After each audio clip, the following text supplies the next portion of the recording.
and Marine Logistics Company. Berekspansi sebagai perusahaan maritim yang komprehensif dan bertaraf internasional. Menjalin kemitraan global, membangun bisnis kelautan antar bangsa, dan terus memperdalam pemahaman kami akan kebutuhan energi di masa depan. Kami berkomitmen menjadi yang terbaik, bertumbuh selaras dengan keberlanjutan bumi dan kesejahteraan masyarakat, bersama memajukan Indonesia. Dan layaknya energi, keinginan ini takkan pernah pudar. Karena energi adalah semangat kita semua mengalir untuk Indonesia menuju dunia. Kami akan terus berlayar karena kami Pertamina International Shipping, energizing the ocean.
Assalamualaikum warahmatullahi wabarakatuh. Shalom, Om Swastiastu, Namo Buddhaya, salam kebajikan dan salam sejahtera bagi kita semua. Selamat sore dan semangat pagi. Bagaimana kabar Bapak, Ibu, dan teman-teman sekalian? Saya harap semua dalam keadaan sehat selalu. Dan izinkan saya untuk mengenalkan diri, saya Fawas, yang akan memandu acara UI Career, Internship, Scholarship, dan Entrepreneurship atau UIGC Expo Maret 2024. Elevate your career beyond limits.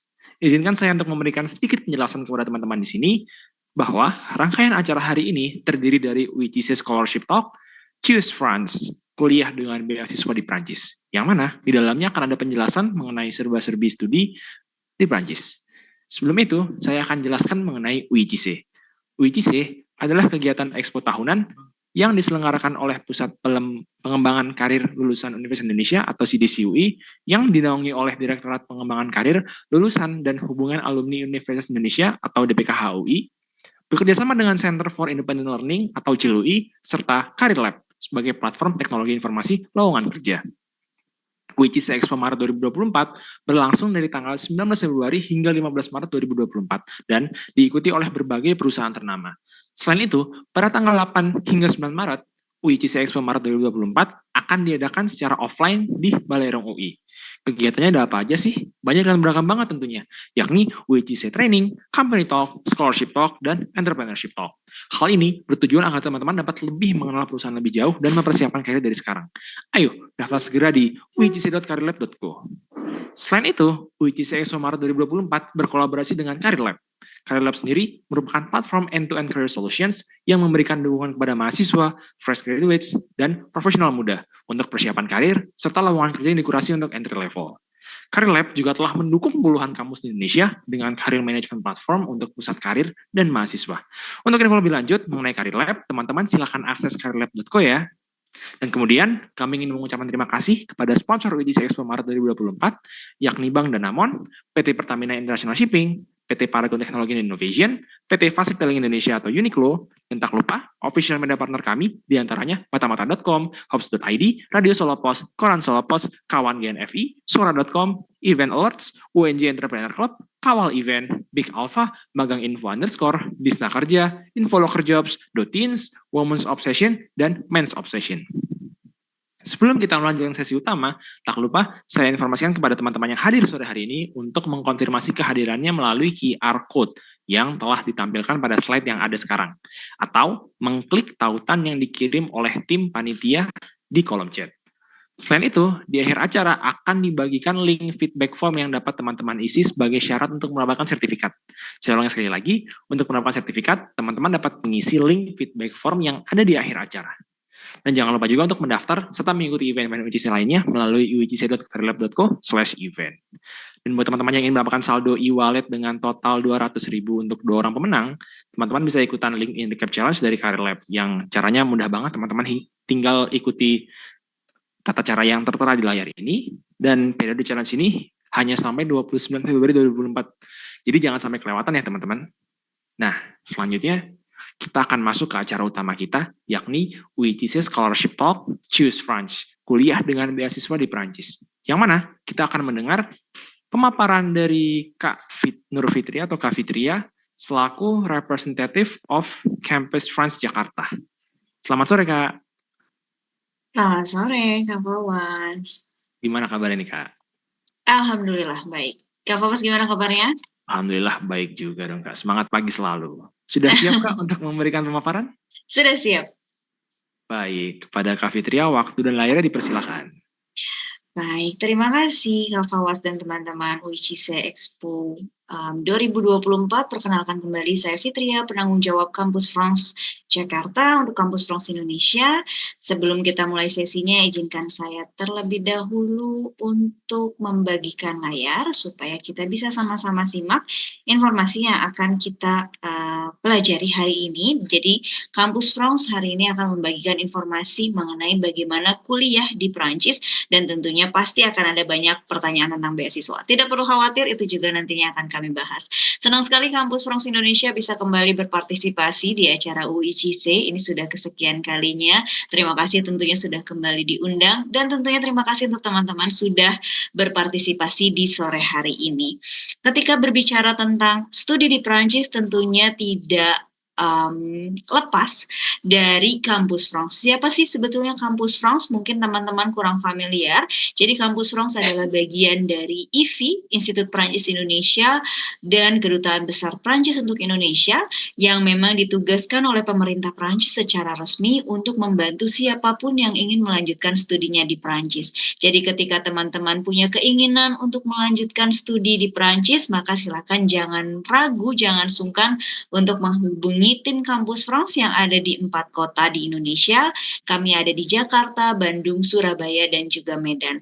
Apa saja yang kami dapat bantu? Tentunya dari mulai informasi dasar, kemudian persiapan pendaftaran, pemilihan universitas dan jurusan, lalu juga proses pendaftarannya itu sendiri, pembuatan visa, hingga nanti persiapan keberangkatan. Jadi intinya Kampus France ini one stop bagi teman-teman yang ingin melanjutkan studinya di Perancis. Layanan kami juga tidak berbiaya, jadi silakan teman-teman kalau mau berkonsultasi jangan pernah ragu.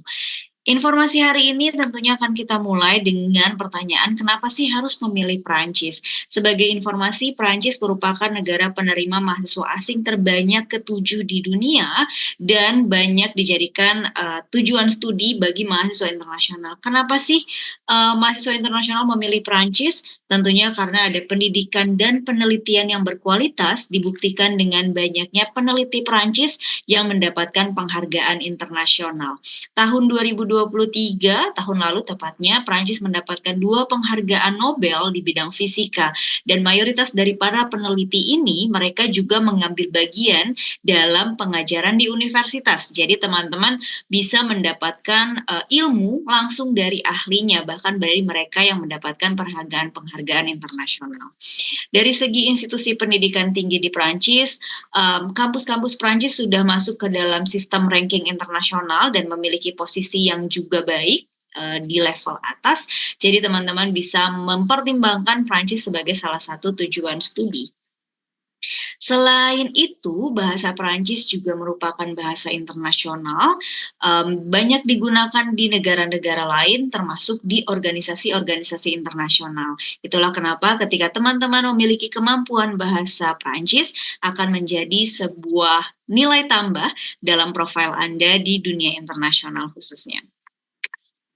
Kalau belum bisa bahasa Prancis juga tentunya tidak perlu khawatir karena di Prancis banyak juga program-program yang diajarkan dalam bahasa Inggris, terutama untuk program-program di jenjang S2. Jadi teman-teman tidak perlu khawatir, bahasa Prancisnya boleh tetap belajar untuk sehari-hari, tapi untuk program kuliahnya akan diajarkan 100% dalam bahasa Inggris.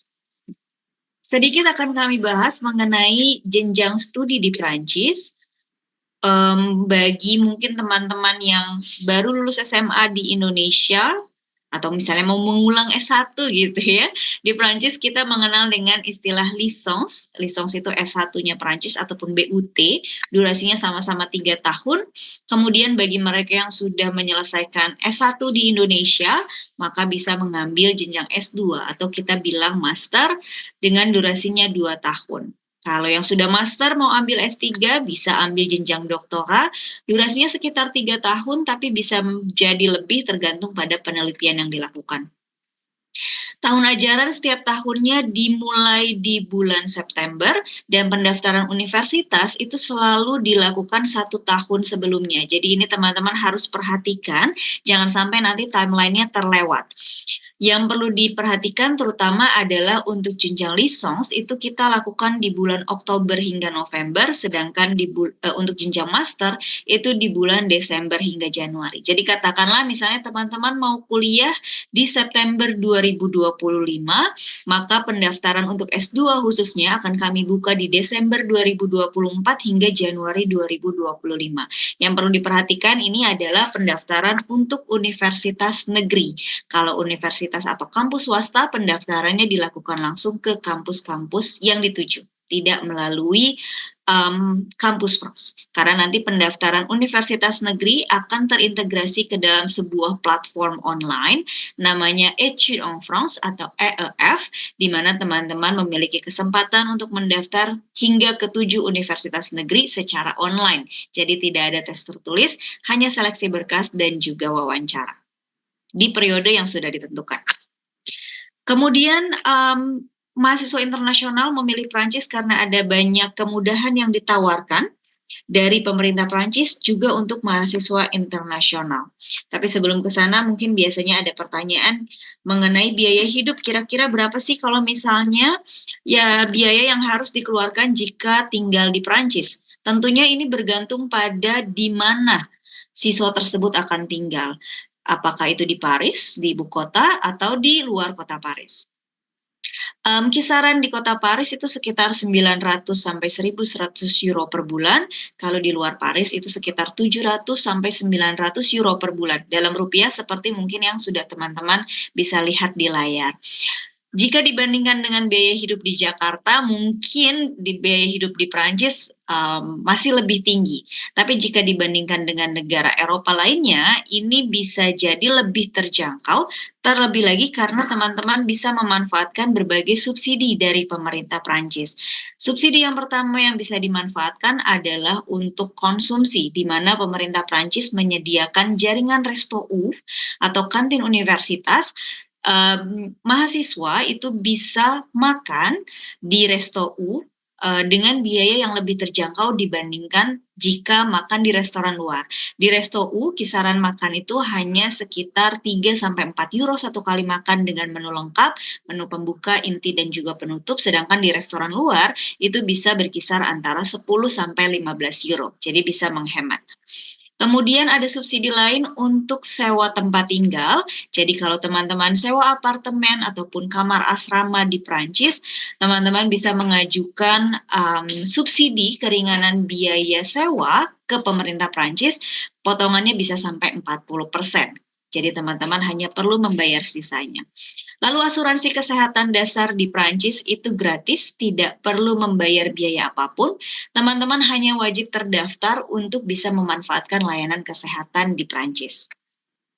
Transportasi potongannya bagi mahasiswa bisa sampai 50%, lalu ada diskon-diskon menarik untuk berbagai kegiatan budaya, dan tentunya boleh kerja part-time atau kerja paruh waktu untuk menambah uang jajan. Itu dibatasi maksimal 20 jam per minggu, per jamnya sekitar 9 hingga 10 euro. Ketika berkuliah di Prancis, tentu saja teman-teman tidak sendiri karena Indonesia mengirimkan setidaknya 500 hingga 600 mahasiswa Indonesia ke Prancis per tahun, di mana nanti di Prancis biasanya akan tergabung di dalam Perhimpunan Pelajar Indonesia, tidak hanya level Prancis, level nasional, tapi juga level wilayah di berbagai kota yang ada di Prancis. Ini biasanya jadi yang paling sering ditanyakan, apakah ada atau tidak beasiswa untuk kuliah di Prancis? Jawabannya banyak, tapi fakta menariknya adalah bahwa 90% mahasiswa Indonesia itu justru kuliah di Prancis tanpa beasiswa. Kenapa bisa seperti itu? Karena ada subsidi lain yang diberikan oleh pemerintah Prancis untuk biaya pendidikan. Jadi teman-teman, untuk studi di universitas negeri di Prancis, pemerintah Prancis memberikan subsidi sebanyak 70% untuk mahasiswa internasional. Jadi kita sebagai mahasiswa internasional hanya perlu membayar 30% sisanya saja. Seperti yang teman-teman lihat di layar, mungkin kita fokuskan di jenjang S2 terutama. Untuk jenjang S2, biaya per tahun yang harus dibayarkan itu sebetulnya sekitar 200-an juta rupiah per tahun. Tapi karena pemerintah Prancis memberikan subsidi sampai 70%, makanya mahasiswa asing hanya perlu bayar sekitar 50 sampai 60 juta rupiah saja per tahunnya. Ini adalah subsidi otomatis yang diberikan pemerintah Prancis kepada seluruh mahasiswa internasional yang diterima di universitas-universitas negeri di Prancis. Selain subsidi biaya pendidikan otomatis dari pemerintah Prancis, mahasiswa asing itu juga bisa memanfaatkan beasiswa tambahan dari universitas. Jika teman-teman mendapatkan beasiswa tambahan ini, maka teman-teman tidak perlu membayar senilai 50 sampai 60 juta rupiah per tahun, melainkan hanya perlu membayar sekitar 240 sampai 270 euro saja per tahun. Kalau dirupiahkan mungkin itu sekitar 3 sampai 4 juta rupiah per tahun. Intinya di bawah 5 juta rupiah per tahun. Nanti teman-teman bisa cek ya berapa persisnya.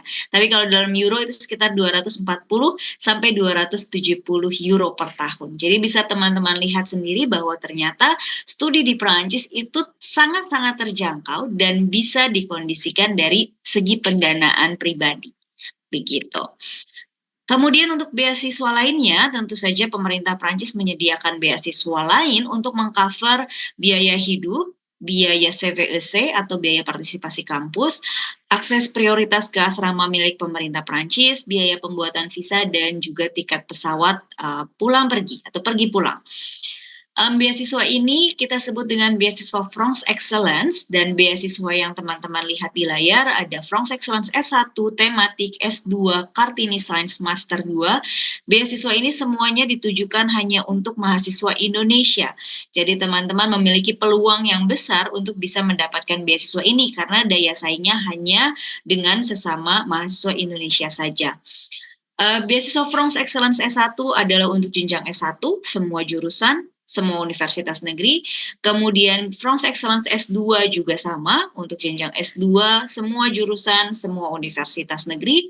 Lalu ada France Excellence Master 2. Ini adalah beasiswa khusus untuk S2, tapi di tahun keduanya saja. Kemudian ada France Excellence Tematik, ini untuk jenjang S2 juga, hanya untuk jurusan-jurusan tertentu seperti ilmu teknik, kemudian juga studi video games, lalu ada juga ilmu sosial, ilmu politik, maaf, kemudian perikanan dan kelautan, dan studi gender. Nah, ini untuk beasiswa tematik. Lalu ada beasiswa Kartini Science. Kalau beasiswa Kartini Science ini beasiswa S2 khusus untuk wanita yang mengambil jurusan sains murni. Jadi ada beasiswa-beasiswa ini yang tentunya bisa teman-teman manfaatkan. Persyaratannya apa? Terutama yang paling harus dimiliki adalah surat penerimaan dari salah satu universitas yang ada di Prancis. Jadi harus sudah punya LOA baru bisa mendaftarkan diri di beasiswa ini. Kapan beasiswa ini dibuka?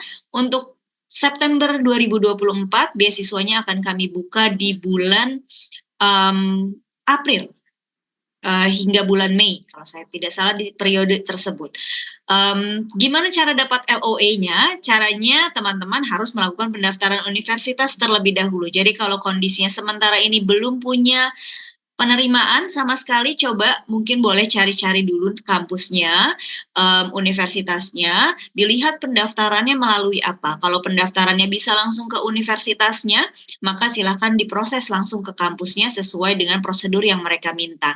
Tapi kalau kampusnya misalnya menyebutkan pendaftaran harus dilakukan melalui kampus France, melalui prosedur Études en France itu tadi, sayangnya teman-teman untuk periode saat ini tidak bisa diproses karena pendaftarannya sudah kami tutup di akhir bulan Januari yang lalu. Begitu ya. Informasi lebih detail silakan buka di website kami di bit.ly/beasiswa pemerintah Prancis. Kemudian ada beasiswa lain yang merupakan beasiswa kerjasama antara LPDP dengan Kampus France. Kita sebut dengan beasiswa prioritas LPDP Kampus France. Ini juga termasuk beasiswa yang fully funded karena mengcover seluruh biaya selama teman-teman melakukan pendidikan atau studi di Prancis. Tapi sayangnya untuk pendaftaran beasiswa ini di tahun 2024 sudah ditutup di tanggal 12 Februari yang lalu. Beasiswa ini juga ditujukan untuk program-program yang full diajarkan dalam bahasa Inggris di Prancis, dan seperti yang teman-teman mungkin sudah familiar dengan sistem LPDP, sudah ada daftar kampus dan jurusan yang memang eligible untuk beasiswa tersebut. Beasiswa lainnya tentunya juga tersedia, entah itu dari pemerintah Uni Eropa, misalnya melalui Erasmus, untuk bisa berkuliah di beberapa negara Eropa sekaligus. Ada juga LPDP reguler, dan mungkin untuk teman-teman yang saat ini masih menjalani studi di Universitas Indonesia ataupun universitas lainnya, bisa memanfaatkan program ISMA untuk bisa study abroad. Lalu ada beasiswa France Excellence EFL, ini juga dari pemerintah Prancis untuk jenjang S2, tapi dia ini sifatnya lebih terbuka untuk seluruh mahasiswa internasional, jadi tidak hanya untuk mahasiswa Indonesia saja. Kemudian setelah lulus dari Prancis, tentunya teman-teman akan menyandang gelar sebagai alumni Prancis dan bisa bergabung dengan jaringan France Alumni Indonesia. Seperti yang teman-teman lihat di layar, ada banyak yang teman-teman lihat di layar saat ini adalah 10 orang ambasador dari France Alumni dan juga Kampus France dari berbagai bidang yang berbeda yang bisa teman-teman pilih karena jurusan di Prancis itu sangat variatif dan juga sangat spesifik. Setelah lulus, tentu saja teman-teman memiliki peluang untuk bisa bekerja di Prancis. Jadi bagi lulusan Prancis, teman-teman memiliki kesempatan untuk mengajukan perpanjangan izin tinggal mencari kerja bagi lulusan S2 selama 1 tahun. Selain untuk bekerja, teman-teman juga diberikan kesempatan untuk membangun bisnis atau membangun startup. Jika semuanya berjalan dengan baik, nanti izin tinggalnya akan menyesuaikan, bisa diubah menjadi izin tinggal pekerja. Tapi jika sayangnya misalnya belum berjalan dengan baik dalam 1 tahun tersebut, maka teman-teman harus kembali ke Indonesia. Tapi setelah kembali di Indonesia, teman-teman punya kesempatan sampai setidaknya 3 tahun setelah kelulusan untuk bisa kembali ke Prancis dan mencari kerja. Gitu. Jadi ada banyak peluang untuk bisa berkarir di Prancis ataupun di Eropa. Untuk memulai langkah, tentunya yang pertama harus diperhatikan adalah kemampuan bahasa. Ini mengikuti dengan bahasa pengantar program. Jika programnya berbahasa Prancis, maka silakan siapkan kemampuan bahasa Prancis dengan menunjukkan DELF atau ijazah kemampuan bahasa Prancis di level setidaknya minimal di level B2. Sedangkan jika programnya berbahasa Inggris, maka silakan lampirkan IELTS atau TOEFL. Sambil mempersiapkan sertifikasi bahasa, sambil teman-teman juga bisa mendalami minat atau keinginan jurusan mana yang mau dituju, dan juga berkonsultasi dengan tim Kampus France Indonesia. Saat semuanya sudah siap, kami akan mengarahkan untuk prosedur pendaftaran. Dan setelah ada penerimaan, kami juga akan bantu untuk prosedur visa pelajar. Jadi semuanya lagi-lagi one stop bersama tim Kampus France Indonesia di kota-kota yang tertera di layar. Teman-teman boleh menghubungi kami di Kampus France Jakarta jika berdomisili di Jabodetabek dan juga Kalimantan, Bandung untuk Jawa Barat kecuali Bodebek, Surabaya untuk Indonesia bagian timur, kemudian Medan untuk Sumatera. Untuk teman-teman yang di wilayah Jogja, Jawa Tengah, boleh menghubungi ke Kampus France manapun yang dikehendaki. Ini media sosial kami di Kampus France Indonesia. Mungkin boleh juga follow Instagram kami, terutama kalau teman-teman aktif di Instagram. Sayangnya kami belum punya TikTok ya, jadi sementara ini masih Instagram yang paling aktif kami, paling aktif interaksi dengan follower. Boleh follow, atau kalau misalnya informasi lebih mendetail seputar studi di Perancis, boleh cek website kami di indonesia.kampusfrance.org. Konsultasi dengan Kampus France bisa dilakukan secara online melalui chat WhatsApp ataupun email, ataupun konsultasi dengan diskusi langsung. Diskusi langsung ini bisa secara online via Zoom Meeting ataupun Google Meet, ataupun bertemu langsung tatap muka di kantor-kantor Kampus France seluruh Indonesia dengan membuat janji temu terlebih dahulu. Bagi teman-teman yang tertarik untuk mengetahui bahasa Perancis itu seperti apa, atau pengen coba-coba belajar bahasa Perancis, silakan menghubungi lembaga-lembaga resmi dari pemerintah Perancis. Ada IFI atau Institut Français d'Indonésie atau Institut Perancis Indonesia di berbagai wilayah. Di Jakarta sendiri kami ada di 3 wilayah, ada di Tamrin, Wijaya, dan juga Serpong. Di kota lain kami ada di Bandung, Yogyakarta, dan juga Surabaya. Selain itu ada juga Alliance Française di Medan, Bali, Semarang, ataupun di Makassar. Saya rasa itu saja yang ingin saya sampaikan. Terima kasih banyak. Merci beaucoup. À bientôt en France. Sampai ketemu di Prancis. Saya kembalikan ke Mas Fawaz sebagai moderator. Terima kasih.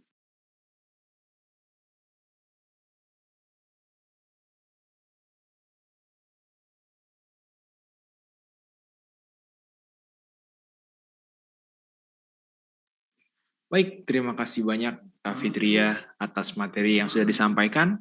Bahasannya sangat amat menyeluruh begitu ya teman-teman, mulai dari konteks Prancis seperti apa, dan selanjutnya mengenai anggaran yang dibutuhkan untuk berkuliah di Prancis, termasuk di Paris, dan kiranya prospek setelahnya begitu ya untuk di kampus France. Dan harapannya semoga membantu teman-teman yang ada di sini agar bisa lebih siap lagi untuk mempersiapkan kebutuhan pasca kampusnya. Namun, bagi teman-teman ataupun bagi pihak yang memiliki pertanyaan, dipersilakan untuk bertanya melalui Q&A box ya teman-teman. Jangan sampai salah ke kolom chat. Jadi untuk bagi yang sudah menanyakan pertanyaannya di kolom chat, bisa memindahkan pertanyaannya ke Q&A, fitur Q&A yang ada di Zoom webinar ini. Dan sambil menunggu teman-teman yang ingin bertanya juga, saya ingin membacakan informasi penting nih. Dan dapat teman-teman lihat di layar ya. Teman-teman bisa mengikuti upcoming event WICC lainnya yang tidak kalah bermanfaat seperti Build Your Growth Mindset for Successful Career, itu Entrepreneurship Talk, kemudian ada Shaping Indonesia's Future of Work, a Growing Spotlight for Jobs Creation, itu juga Scholarship Talk, kemudian ada Get to Know Your Dreams Universities in the Netherlands, Radboud University and Mel Erasmus University. Ada Scholarship Talk, dan yang terakhir adalah Making an Impactful Job Application, Scholarship Talk juga. Bagi yang tertarik untuk belajar lebih jauh dan menyerap kebermanfaatan, silakan daftar di wicc.careerlab.co/event. Dan selain keempat event tadi, masih banyak kegiatan menarik lainnya yang bisa diikuti dari WICC Expo Maret 2024, di mana terdapat ratusan lowongan pekerjaan dan dapat mengenal lebih dekat juga dengan berbagai perusahaan dan juga universitas begitu. Serta tentunya banyak pelatihan dan webinar gratis yang dibuka untuk umum. Jadi jangan lupa teman-teman untuk akses wicc.careerlab.co. Tambahan juga bagi teman-teman sekalian bahwa ada info beasiswa nih dari program beasiswa Career Lab Batch 5 dengan benefits yang tertera di layar. Dan untuk informasi lebih lanjut dapat teman-teman akses di careerlab.co/job. Baik, sekarang kita kembali lagi ke Q&A dan izin menyampaikan juga ya bagi penanya yang beruntung akan mendapatkan sebuah hadiah menarik dari Paragon Technology and Innovation selaku sponsor dari WICC Expo Maret 2024. Nah, ketika Mari kita cek untuk pertanyaan yang sudah masuk ya. Untuk Kak Fitria mungkin bisa saya bacakan. Baik. Untuk ada dari pertanyaan ini Kak, untuk kaitannya Kampus France dengan LPDP. Pertanyaan dari Alfandi Anwar. Apakah periode pendaftaran kampus di Prancis itu selalu sebelum pendaftaran LPDP? Karena pastinya harus mendapatkan letter of acceptance dulu begitu ya, sebelum mendapatkan beasiswa LPDP itu. Oke, baik. Terima kasih, langsung saya jawab ya. Terima kasih Mas Alfandi untuk pertanyaannya. Sebetulnya ini tergantung kita fokusnya ke LPDP yang mana. Kalau misalnya LPDP reguler, itu kalau saya nggak salah ada 2 kali pembukaan ya setiap tahun. Saya agak kurang familiar dengan sistemnya, tapi kalau tidak salah seperti itu. Intinya kalau untuk beasiswa LPDP reguler, teman-teman bisa perhatikan saja timeline kampus Perancisnya. Jadi untuk pendaftaran universitas-universitas negeri di Perancis, periodenya selalu sama. Untuk S2 kita selalu buka di Desember hingga Januari, dan pengumuman penerimaan itu sekitar bulan April hingga Mei atau terkadang Maret. Let's say April sampai Mei rata-rata gitu. Jadi bisa disesuaikan nih dengan kalender LPDP yang reguler seperti apa. Tapi kalau kita bicara dengan terkait LPDP prioritas yang kerjasama antara LPDP dengan Kampus France, itu kami memiliki timeline sendiri. Jadi untuk hal ini tidak perlu khawatir, yang penting teman-teman daftar aja dulu LPDP prioritasnya, memilih universitas dan jurusan yang diinginkan. Nanti untuk proses pendaftarannya bisa dikondisikan, karena mayoritas dari yang terdaftar di LPDP itu tidak melakukan pendaftaran melalui Kampus France, melainkan langsung ke kampusnya. Dan itu biasanya agak lebih mundur dibandingkan timeline-nya Kampus France gitu. Jadi lebih lambat. Dan untuk yang LPDP Kampus France ini, karena kami beasiswa kerjasama, jadi kondisi-kondisi seperti itu sudah disesuaikan gitu, tidak perlu khawatir. Mungkin yang perlu diperhatikan benar-benar adalah antara timeline LPDP reguler dengan pendaftaran Kampus France, yang karena kami tidak memiliki proses kerjasama untuk yang reguler, jadinya siswa yang harus benar-benar memperhatikan. Kalau misalnya teman-teman kebingungan, perlu bantuan kami lebih lanjut, jangan ragu, jangan sungkan untuk hubungi kami. Nanti kita bisa lihat sama-sama, karena kami harus lihat kondisi per kondisi tergantung kampus mana yang dituju. Begitu. Baik, terima kasih Kak. Mungkin izin sedikit follow up gitu ya, masih sambung dengan apa yang di state Kak Fitria terakhir begitu. Ada yang bertanya juga nih. Ada yang izin bertanya, untuk konsultasi dengan membuat janji bertemu dapat dilakukan via apa ya? Apakah bisa lewat email begitu? Terima kasih. Oke. Untuk konsultasi dengan membuat janji temu, kalau untuk konsultasi dengan janji temu, biasanya kami untuk konsultasi diskusi langsung tatap muka. Bisa secara online melalui Zoom meeting ataupun Google Meet, bisa langsung datang ke kantor Kampus France terdekat. Gitu. Kalau untuk lewat email nggak harus bikin janji temu dulu, langsung kirim email aja, nanti kami respon. Baik, terima kasih. Semoga menjawab ya tadi untuk Kak Alfandi Anwar begitu ya, dan juga temannya. Dan sekali lagi ada juga pertanyaan nih Kak untuk prospek begitu ya setelah lulusan dari kampus France ini, dari Adi Jamaludin. Dia menanya terkait kerjasama, apakah ada begitu ya kerjasama dari kampus France untuk lulusannya gitu ya, untuk menyalurkan lulusannya ke perusahaan yang ada di Prancis, dan bagaimana kalau misalnya ada itu rekam jejak dari lulusan-lulusan yang bekerja di perusahaan yang bekerja sama tersebut. Oke, kalau misalnya untuk alumni Prancis secara internasional itu memiliki jaringan France Alumni. Di Indonesia juga ada France Alumni Indonesia. Mungkin teman-teman familiar di Indonesia sendiri ada lebih dari 200 perusahaan Prancis. Nah, karena ada France Alumni ini, biasanya perusahaan-perusahaan Prancis yang sedang mencari karyawan gitu istilahnya, biasanya akan menginformasikan lebih awal ke jaringan France Alumni, karena bagaimanapun mereka berharap bisa mencari lulusan-lulusan Prancis yang ada di Indonesia. Kenapa seperti itu? Karena dianggap lulusan Prancis ini sudah mengetahui dan mengenal dengan baik sistem kerja dan budaya kerjanya Prancis. Jadi mungkin lebih mudah bagi mereka untuk berintegrasi dalam sistemnya Prancis gitu. Nah, dari banyaknya perusahaan Prancis yang ada di Indonesia, kami juga banyak menemukan alumni-alumni Prancis yang memang sudah bekerja di sana dan memiliki atau mendapatkan posisi-posisi penting gitu. Jadi kalau untuk prospek kerja di perusahaan-perusahaan Prancis di Indonesia, saya rasa terbuka ya, terutama untuk lulusan Prancis. Tapi berkat jaringan France alumni ini juga, teman-teman tidak hanya menemukan kesempatan untuk bekerja di Indonesia saja. Karena France alumni ini jaringan dunia, jadi teman-teman juga bisa mendapatkan informasi lowongan pekerjaan dari negara-negara lain, mungkin perusahaan Prancis yang terletak di negara lain. Gitu. Jadi itu sangat terbuka. Baik, terima kasih jawabannya Kak Fitria. Mungkin saya izin melanjutkan untuk pertanyaan lain begitu ya. Ini ada 2 pertanyaan dengan konteks. Yang pertama adalah mengenai beasiswa dan juga visa begitu.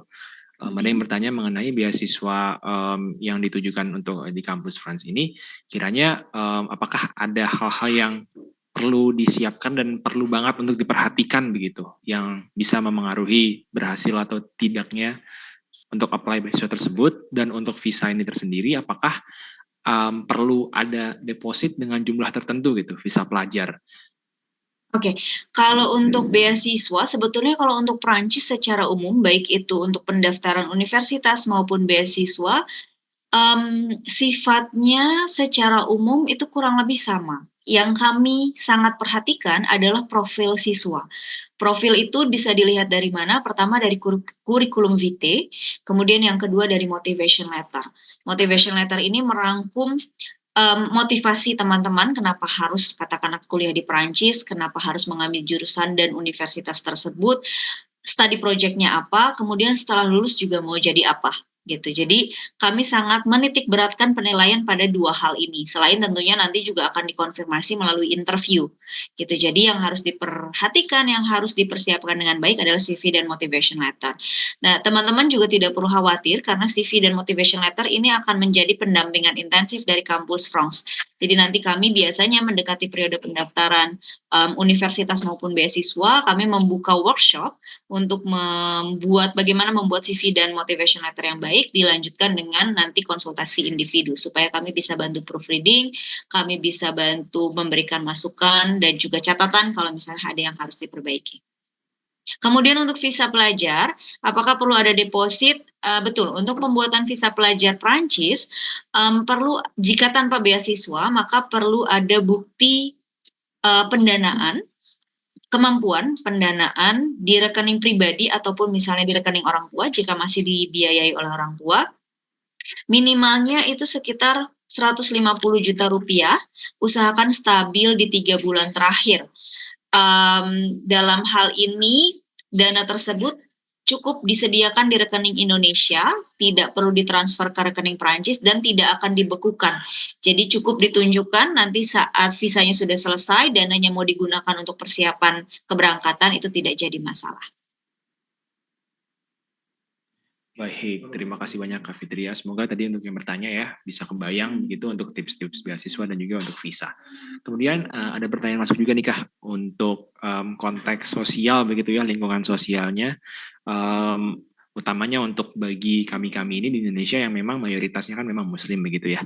Bagaimana dengan konteks kehidupan untuk keramahan terhadap Muslim begitu ya, kayak ketersediaan masjid, makanan halal, dan ditambah juga untuk lingkungannya apakah cukup inklusif begitu dalam artian dari baik internal kampusnya ataupun di eksternal kampusnya. Untuk bagi kami kan memang dari Asia begitu ya, di luar Eropa. Kurang lebih Betul. seperti itu. Terima kasih. Pertanyaannya menantang ya. Oke, pelan-pelan ya. Saya harus menyampaikan dengan baik nih supaya nggak ada kesalahpahaman. Tidak menutup mata ya kalau misalnya bagaimanapun Muslim atau Islam di Eropa itu termasuknya minoritas. Tapi kalau di Perancis sendiri jumlah pemeluk agama Islam itu terbanyak kedua. Jadi banyak pemeluk agama Islam di Prancis dan Prancis termasuk negara Eropa terbesar yang memiliki komunitas Prancis. Komunitas Prancis terbesar gitu ya di Eropa. Bicara mengenai masjid, khususnya di kota-kota besar itu pasti ada masjid. Kalaupun misalnya dia kota kecil, biasanya ada, mungkin nggak bisa dibilang masjid, tapi setidaknya ada satu tempat khusus yang digunakan untuk ibadah bersama-sama. gitu ya. Entah itu misalnya ya namanya di tempat minoritas ya, kita katakanlah satu ruang apartemen yang khusus kita jadikan untuk tempat ibadah bersama, bukan dalam bentuk masjid seperti yang kita kenal di Indonesia ya. Kalau itu namanya kita masjid agung biasanya kalau kita sebut di Prancis. Itu ada, jadi tersedia, tidak perlu khawatir. Kalau di kampus pun sekarang sudah mulai banyak kampus-kampus yang menyediakan ruang ibadah, tapi ruang ibadah ini ya common ya, artinya apa namanya, communal space, artinya bisa digunakan untuk beribadah untuk pemeluk agama apapun, gitu ya. Tapi setidaknya ada ruangan khusus untuk kita beribadah ataupun sholat. Lalu untuk makanan halal, tidak perlu khawatir, di Prancis itu ada pojok halal tersendiri di supermarket besar. Jadi kita bilangnya kuang dalal, jadi untuk membeli daging-daging halal terutama ya, itu sudah ada pojoknya tersendiri, kita sudah bisa beli di situ. Jadi tidak perlu khawatir. Terus, apalagi Mas yang mau ditanyakan tadi, saya takutnya lupa. Untuk lingkungannya begitu ya, apakah cukup inklusif bagi kita yang minoritas, baik dari agama pun etnis begitu? Inklusi yang dimaksud seperti apa misalnya? Less discriminate begitu, atau kami ya bisa sosialisasi dengan nyaman nih tanpa kurang diskriminasi atau hate dan lain sebagainya. Oke. Kalau secara umum berdasarkan penyampaian dari atau cerita-cerita dari mahasiswa Indonesia itu tidak ada masalah. Kalau kita bicara tentang diskriminasi, saya rasa secara luas itu tidak berlaku ya, tidak berarti serta-merta kita mendapatkan perlakuan tidak menyenangkan di seluruh Perancis. Perlu dipahami dulu, kita punya 2 jam ke depan kan ya? Kayaknya akan sedikit panjang. Tapi gini singkatnya, Perancis dengan Indonesia itu kan sama-sama menjalankan asas demokrasi ya, dibebaskan untuk memiliki hak kebebasan. Di Indonesia kita dibebaskan untuk memilih keyakinannya masing-masing, dan untuk menyamakan kedudukan kita diperbolehkan menunjukkan identitas keagamaan, baik itu hijab, baik itu kalung salib dan lainnya. Di Prancis juga sama, kita diizinkan untuk memilih keyakinan kita masing-masing, tapi bedanya kalau di Prancis dengan tujuan untuk menyamakan kedudukan dan supaya tidak ada perlakuan yang berbeda, maka pemerintah Prancis memutuskan sebaiknya tidak boleh atau jangan sampai menunjukkan identitas keagamaan. Dalam hal ini baik itu hijab maupun contoh lain misalnya kalung salib. Tapi kan kalau kalung salib kecil ya, kita bisa sembunyikan dari balik pakaian. Tapi kan kalau hijab nih nggak bisa nih disembunyikan. Nah, untuk beberapa kondisi itu strict diberlakukan oleh pemerintah Prancis. Contohnya di pendidikan dasar, dari TK sampai SMA itu memang ada hukum yang menyebutkan bahwa identitas keagamaan strictly sangat dilarang berdasarkan hukum ya, karena mereka memang menganut hukum tersebut. Namanya kita laicite atau sekularisme kalau saya mas. Nah, di pendidikan dasar itu 100% diberlakukan. Jadi memang identitas keagamaan tidak diperbolehkan di sana. Tapi untuk di level universitas itu tidak 100% diaplikasikan karena ada satu dan lain hal secara hukum yang kemudian diperbolehkan. Kalau di level universitas nggak ada masalah, termasuk untuk menggunakan hijab. Nah, untuk diskriminasi, ini setiap siswa, terutama mungkin yang berhijab ya, punya pengalaman unik yang berbeda-beda. Tapi sejauh ini sih alhamdulillah mereka bisa mengatasi tantangan tersebut dengan baik, gitu ya. Jadi nggak ada masalah. Baik, untuk penanya tadi ya, untuk pertanyaan tersebut, semoga bisa memberikan jawaban dan jaminan begitu ya. Betul. Atau gimana, Kak? Sorry, kalau misalnya masih penasaran, kayaknya tidak meyakinkan nih, ayo sini kita ngobrol diskusi lebih lanjut karena panjang nih pasti penjelasannya. Kalau ada teman-teman yang masih penasaran dengan poin yang ini, silakan berkonsultasi dengan kampus France terdekat, nanti kami jelaskan lebih lanjut. Baik, terima kasih sekali lagi Kak Fitri atas jawabannya begitu ya. Mungkin untuk setelah ini akan ada 1 atau 2 pertanyaan terakhir. Ada juga yang bertanya ini Kak, lanjutannya untuk kampus yang tidak mewajibkan pendaftaran melalui EF, apakah tetap perlu registrasi dan melengkapi akun EF-nya begitu? Terima kasih. Oke.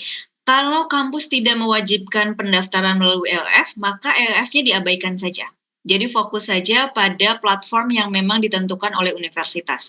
Nanti EEF-nya baru akan digunakan untuk prosedur pembuatan visa. Jadi kalau untuk pendaftaran silakan fokus ke platform kampus jika memang berdasarkan informasi dari kampus pendaftarannya tidak dilakukan melalui EEF Kampus France. Baik, terima kasih Kak Fitria. Semoga yang menjawab jelas ya untuk jawabannya. Dan kita akan masuk ke pertanyaan terakhir nih Kak, dari Kak Atika begitu ya. Diizin bertanya, untuk jurusan di Universitas Perancis yang populer di kalangan pelajar dan alumni Indonesia itu kiranya apa saja ya? Itu yang pertama. Lalu, apakah setelah lulus kuliah S1 atau S2 di Perancis gitu ya, terutama dalam waktu kurun setahun setelah kuliah, jika nantinya mendapat pekerjaan di sana, itu apakah diwajibkan atau mendapat privilege tertentu begitu untuk bekerja sesuai jurusan ketika kuliah? Oke. Untuk jurusan populer untuk mahasiswa Indonesia sementara ini masih banyak di bidang-bidang yang juga populer secara umum ya, kayak misalnya ekonomi manajemen bisnis, ilmu sosial, ilmu politik, seni arsitektur desain, terus ilmu teknik. Ilmu teknik ini termasuk di dalamnya aeronautik sekarang yang lagi digemari, terus juga informatika, termasuk data science, cyber security, dan juga artificial intelligence. Lalu sekarang kalau yang untuk jenjang S1 sih terutama lagi banyak yang mengambil psikologi di Prancis.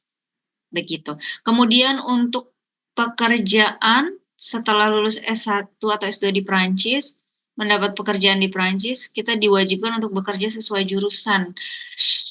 Tergantung sebetulnya kita mau mengambil industri apa. Kalau misalnya yang formal dan ibaratnya kita mengincar sebuah posisi ya, sebaiknya yang memang berhubungan. Karena ibaratnya kita butuh expertise atau keahlian di bidang tersebut untuk bisa menduduki posisi-posisi tertentu. Tapi kalau misalnya kasarnya sekedar bekerja, katakanlah untuk part time atau misalnya untuk coba-coba dulu nih sebelum mendapatkan pekerjaan yang tetap, yaitu nggak perlu relate. Ibaratnya kayak kita mau bekerja apapun itu nggak jadi masalah gitu. Tapi kalau untuk mengincar sebuah posisi harus idealnya yang berhubungan dengan bidang yang sebelumnya kita pelajari. Baik, jadi memang kurang lebih apa yang ada di Indonesia juga kurang lebih sama dengan ada di sana ya untuk konteks pekerjaan dan juga jurusan begitu ya Kak? Betul. Baik, terima kasih sekali lagi Kak Fitri atas jawabannya, dan dengan pertanyaan dari Kak Atika tadi menutup sesi Q&A kita pada sore hari ini.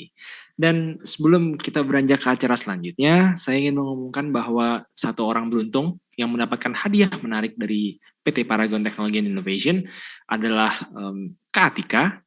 Jadi Kak Atika Leslie, selamat. Dan untuk bisa langsung aja ya mengirimkan nama, alamat, dan nomor HP kepada panelis yang ada di Zoom webinar ini. Jadi jangan lupa ya untuk Kak Atika. Dan sekali lagi juga terima kasih banyak atas materi dan pemaparan informasi yang sangat bermanfaat dari Kak Fitria. Saya yakin teman-teman di sini yang mungkin berminat ataupun masih mempertimbangkan begitu ya studi lanjutnya, udah kebayang dan dapat inspirasi juga pasti dari pemaparan hari ini. Dan once again, mungkin dipersilahkan ya untuk Kak Fitria menyampaikan sepatah dua patah kata terakhir begitu menutup sebelum bisa keluar dari Zoom webinar ini terlebih dahulu. Baik, terima kasih banyak. Terima kasih sekali lagi teman-teman di UICC Expo 2024 sudah memberikan kesempatan kepada Kampus France untuk kembali berpartisipasi. Terima kasih untuk teman-teman yang sudah hadir. Saya yakin pemaparan saya hari ini bisa membuka ide baru untuk tujuan studi di luar negeri. Kalau itu tujuannya kembali ke Perancis, maka jangan ragu untuk menghubungi kami di Kampus France Indonesia. Untuk pertanyaan-pertanyaan yang belum terjawab hari ini, jangan sungkan untuk mengirimkannya melalui email supaya kami bisa jelaskan lebih lanjut. Terima kasih. Kalau begitu saya pamit undur diri ya, Mas Fawas dan teman-teman semuanya. Sekali lagi terima kasih atas waktu dan kesempatannya. Selamat sore. Selamat sore. Terima kasih banyak Kak Fitria. Baik, untuk teman-teman yang ada di sini, jangan beranjak dulu, karena saya ingin kembali mengingatkan kepada teman-teman untuk mengkonfirmasi kehadirannya melalui QR Code yang ada di layar. Dan setelah mengisi QR Code konfirmasi kehadiran, teman-teman juga bisa mengisi feedback form. feedback form yang dapat diisi guna mendapatkan sertifikat. Sekali lagi, untuk mendapatkan sertifikat, teman-teman bisa mengisi feedback form ini. Dan jangan lupa juga untuk mendaftar dan mengikuti event-event UGC lainnya melalui ugc.careerlab.co/event, karena teman-teman sekalian berkesempatan untuk mendaftar ke lebih dari 100 perusahaan, mengenal lebih dalam berbagai perusahaan, dan juga mendapatkan beragam pelatihan dan juga webinar gratis. Kemudian, teman-teman juga bisa pantau terus info-info seputar karir, workshop karir, dan acara menarik lainnya dengan memfollow LinkedIn dan Instagram UICC Expo dan Karir Lab yang tertera di layar ini. Ada Instagram Karir Expo, Instagram Karir Lab, dan juga LinkedIn Karir Lab. Barangkali buat teman-teman di sini yang ingin mendapatkan beragam informasi dari loker, company talk, hingga resume atau CV workshop ya, bisa bergabung dengan komunitas UICC Maret 2024 melalui link yang tertera di layar ini. Dan terakhir, kami ingin ucapkan terima kasih kepada sponsor UICC Expo Maret 2024, yakni Bank Danamon, PT Pertamina International Shipping, PT Paragon Technology and Innovation, PT Fast Retailing Indonesia atau Uniqlo. Tak lupa, official media partner kami, matamata.com, Hobbs Media Digital, Radio Solo Pos, Koran Solo Pos, Obsession News, Beritabaik.id, Yourself.id, Berhak Foundation, Voi.id, Jurnaba, Pasnaba.com, Teens Ediuk, NCPD ID, Lalana, Andalas FM, dan PR FM. Saya ucapkan terima kasih kepada teman-teman yang sudah mengikuti webinar sore ini dari awal hingga akhir. Semoga ilmunya bermanfaat dan dapat berguna bagi perencanaan studi lanjut teman-teman sekalian.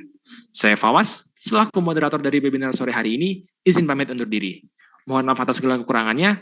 Wassalamualaikum warahmatullahi wabarakatuh. UICC Expo Maret 2024, Elevate Your Career Beyond Limits.